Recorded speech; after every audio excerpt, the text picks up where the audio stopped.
तो दोस्तों आज हम बात करते हैं यहाँ पर सबसे पहले ये जो बहुत ही इम्पोर्टेंट आर्टिकल आप देख रहे हैं 12 दिसंबर 2020 का दैनिक जागरण के नेशनल एडिशन में छपा है। सभी एडिशंस में छपा होगा क्योंकि एक एडिटोरियल का पन्ना है। यहाँ पर आज हम बात कर रहे हैं एक बहुत ही इम्पोर्टेंट टॉपिक जो है एमएसपी पर बेस्ड, और इसका पूरा टाइटल आप देख रहे हैं कि इसका टाइटल है घाटे का सौदा है एमएसपी।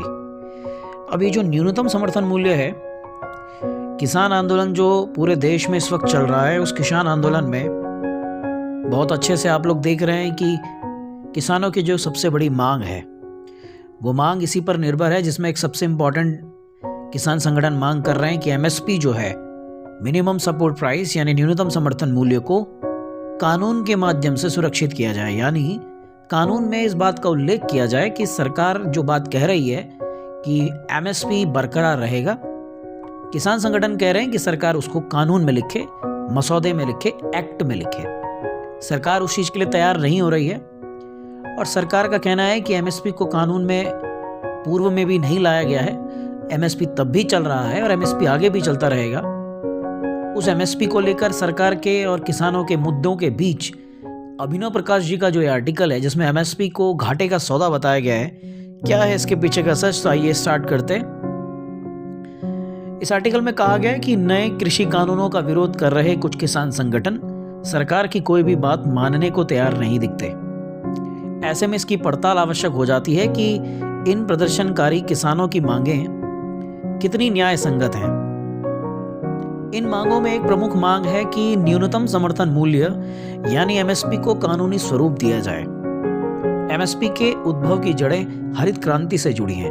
अब यहाँ पर थोड़ा सा आप लोग देखिएगा कि एमएसपी का जो उद्भव है 1967-68 या 1966-67 से एमएसपी जो दिया जा रहा है 23 फसलों पर, उसकी उद्भव की जड़ें वास्तविक रूप में हरित क्रांति से जुड़ी हैं, ग्रीन रिवॉल्यूशन से जुड़ी हैं। तब किसानों को गेहूं और धान जैसे अनाज की हाई यील्ड वैरायटी यानी पैदावार को व्यापक स्तर पर बढ़ाने वाले बीज और तकनीक अपनाकर उत्पादन बढ़ाने के लिए प्रोत्साहन की आवश्यकता थी। स्वतंत्रता के बाद अनाज की किल्लत से निपटने के लिए भारत द्वारा अपनाई गई खाद्यान्न नीति के 3 लक्ष्य थे। ये 3 लक्ष्य क्या थे? ये बड़े इंपॉर्टेंट हैं कि अनाज का उत्पादन बढ़े, हर समय पर्याप्त मात्रा में खाद्यान्न भंडारण रहे, किसानों की आय बेहतर हो और अनाज सस्ती दरों पर उपलब्ध हो। दोस्तों आप याद करिएगा 1962 से 65 का वह दौर जब भारत कई मुसीबतों से घिरा था। वह दौर जब 1962 में चीन ने भारत पर आक्रमण कर दिया था, 1965 में पाकिस्तान ने भारत पर आक्रमण कर दिया था। उस दौर में भारत खाद्यान्न में आत्मनिर्भर नहीं था।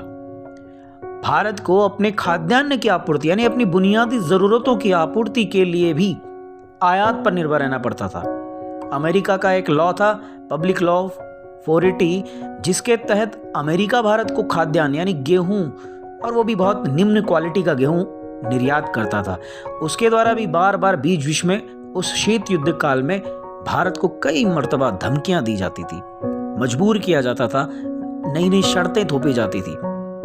तो पहली बार इंदिरा गांधी पंडित लाल बहादुर शास्त्री जी की मृत्यु के बाद, जय जवान जय किसान के नारे के बाद इंदिरा गांधी जी की सरकार जब आई तो उन्होंने इस बात पर जरूर खासा जोर दिया कि जब तक भारत खाद्यान्न में आत्मनिर्भर नहीं हो जाता तब तक राष्ट्र अन्य मुद्दों को प्राप्त करने में कतई सफल नहीं हो सकता। और इसलिए पीक प्रायोरिटी से कहते हैं, उच्च प्राथमिकता के रूप में ये 3 मुद्दों को लाया गया जो कि इस आर्टिकल में भी कहे जा रहे हैं। और वो क्या कहा कि अनाज का उत्पादन बढ़े, हर समय पर्याप्त मात्रा में खाद्यान्न भंडारण रहे, किसानों की आय बेहतर हो और अनाज सस्ती दरों पर उपलब्ध हो। आगे ये आर्टिकल क्या कहता है कि हालांकि इन तीनों पहलुओं को एक साथ नहीं साधा जा सकता है। अगर अनाज का उत्पादन बढ़ेगा तो दाम घटेंगे और किसानों की आय पर इसका प्रतिकूल असर पड़ेगा। वहीं सरकार किसानों की आमदनी सुरक्षित रखने के लिए कृत्रिम तरीके से उपज की कीमतें अधिक निर्धारित करेगी, तो इससे महंगाई बढ़ेगी, जिससे तीसरा लक्ष्य पूरा नहीं होगा। वास्तव में एमएसपी के जरिए कृत्रिम तरीके से कीमतों को प्रभावित करने से उन्हीं फसलों पर पूरा जोर होगा जो उसके दायरे में आती हैं। ऑब्वियस सी बात है, जिन फसलों पर भी एमएसपी दिया जाएगा उन फसलों पर ही ज़्यादा जोर दिया जाएगा। पंजाब में गेहूं और धान की खेती के रूप में यही हो रहा है। पिछली सदी के 6-7वें दशक में पंजाब, हरियाणा और पश्चिम यूपी पर सरकार ने हरित क्रांति के लिए फोकस किया था। आसान कर्ज, सस्ती बिजली, मुफ्त पानी और सस्ते खाद आदि के साथ सरकारी मंडी में एमएसपी पर खरीद उसके अहम पहलू थे। यह नीति न सिर्फ भारत को खाद्य सुरक्षा प्रदान करने में सफल रही, बल्कि इसने कृषक समाज को भी बदल दिया। खास तौर से पंजाब में पूंजीवादी किसान वर्ग उभरा। यह वर्ग परंपरागत श्रमिकों के बजाय मजदूरों के उपयोग और आर्थिक लाभ को केंद्र में रखकर कार्य करता है। आम धारणा के विपरीत पूंजीवाद का मतलब बड़ी बड़ी इंडस्ट्री और उद्योगपति नहीं होते। पूंजीवाद उत्पादन के संबंध से निर्धारित होता है, न कि उत्पादन के स्तर से। मार्क्स ने जो पूंजीवाद के संदर्भ में कहा था वो यही था कि इसमें दो वर्ग होते हैं, शोषक और शोषित। उत्पादन के साधनों का स्वामी वर्ग, उत्पादन के साधनों का वंचित वर्ग, वो यहां भी दिख रहा है। इसीलिए ये बात कही गई है कि पूंजीवाद उत्पादन के संबंधों से निर्धारित होता है, न कि उत्पादन के स्तर से। पूंजीवाद औद्योगिक क्रांति से भी पुराना है और इसका उद्भव मध्यकालीन यूरोप के कृषि पूंजीवाद और वणिकवाद से हुआ है। पंजाब में उभरे ये बड़े किसान कालांतर में खेती के अलावा साहूकारी, ग्रामीण व्यापार एवं वाणिज्य और सरकारी मंडियों के व्यापारी के रूप में स्थापित हुए। राजनीतिक मोर्चे पर भी उनका प्रभाव बढ़ता गया। इसी वर्ग को नए कृषि कानूनों से भय लग रहा है। आप देख रहे हैं जिस प्रकार हरियाणा, पंजाब के किसान ज्यादातर आप लोगों को दिल्ली बॉर्डर पर अभी किसान आंदोलन में दिख रहे हैं, वो इसी कारण है क्योंकि उसका सामाजिक आर्थिक वर्चस्व मौजूदा व्यवस्था के बरकरार रहने में ही निहित है। यानी अभी जो चल रहा है ऐसा ही चलता रहेगा, तभी उसकी आर्थिक और सामाजिक वर्चस्वता बनी रह पाएगी। सरकारी सब्सिडी, एपीएमसी यानी एग्रो प्रोडक्ट मार्केट कमेटी का एकाधिकार और उस पर नियंत्रण के साथ ही एमएसपी इस यथास्थिति के आधार स्तंभ हैं। उन्हें आशंका है कि कृषि क्षेत्र में उदारीकरण से यह व्यवस्था समाप्त हो सकती है और साथ ही उनका वर्चस्व भी। मूल मुद्दा यही है। इसलिए नए कृषि कानूनों के विरोध में किसानों का यही वर्ग सबसे आगे है। अपनी सामाजिक आर्थिक स्थिति के कारण यह तबका अपने प्रभाव क्षेत्र में कुछ किसानों को लामबंद करने में सफल भी हुआ है।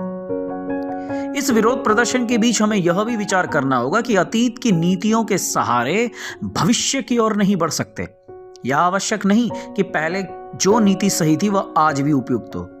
भारत के कुल किसानों में से 85% छोटे और सीमांत किसान हैं, अर्थात जिनकी जमीन 5 हेक्टेयर से कम या 2 एकड़ से कम, 2 हेक्टेयर से कम है। वो सब मार्जिनल फार्मर 85% हैं। ये भी खाद्यान्न खरीदते हैं, उनकी भी जरूरतें होती हैं।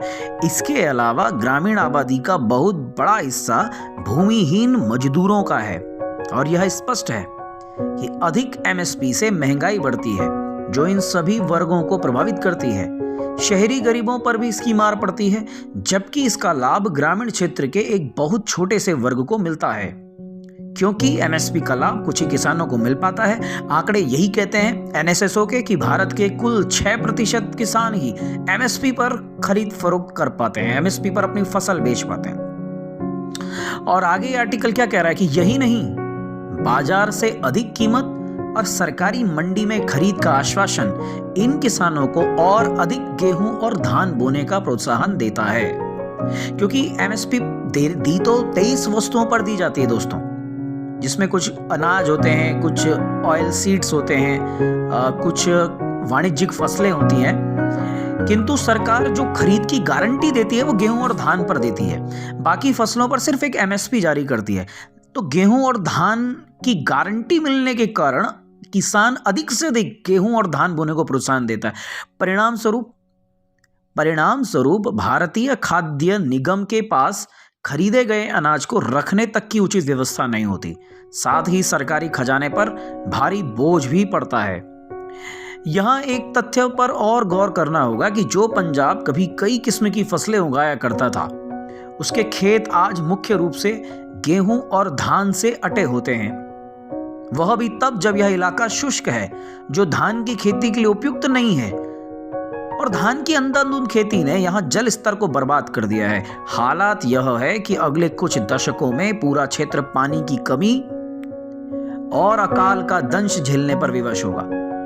दोस्तों, धान की खेती पर बड़ी मात्रा में पानी लगता है और इस क्षेत्रों में अब इतना पानी रहा नहीं है, और एक ही फसल को बार बार बोने से जो मिट्टी की जो फर्टिलिटी है, मिट्टी की जो उर्वरा शक्ति है, और उस उर्वरा शक्ति को मजबूरन कृत्रिम रूप से बढ़ाते रहने के लिए जिस प्रकार से हम रासायनिक उर्वरक यानी केमिकल फर्टिलाइजर्स को जिस तरह से इस्तेमाल कर रहे हैं, उससे हम आने वाले समय में पंजाब, हरियाणा, वेस्टर्न यूपी और ये सारा क्षेत्र बड़ी मात्रा में अपनी मिट्टी की उर्वरा शक्ति को खो देगा और लॉन्ग टर्म में बहुत घातक होगा। इसीलिए सेकंड ग्रीन रिवॉल्यूशन पर भी चर्चा हो रही है। अब देखिए तो कहां से कहां एमएसपी का संबंध कहां कहां तक जा रहा है, इसके मूल पहलू पर सोचिए। तो अकाल का दंश झेलने पर विवश होगा। वहीं धान की पराली जलाने से प्रदूषण का जहर भी उगलता है। आप समझ सकते हैं कितना बड़ा प्रॉब्लम है। आखिर यह सब क्यों हो रहा है? इसका जवाब यही है कि न्यूनतम समर्थन मूल्य की गारंटी किसानों को गलत फसल उगाने की दिशा में ले जाती है।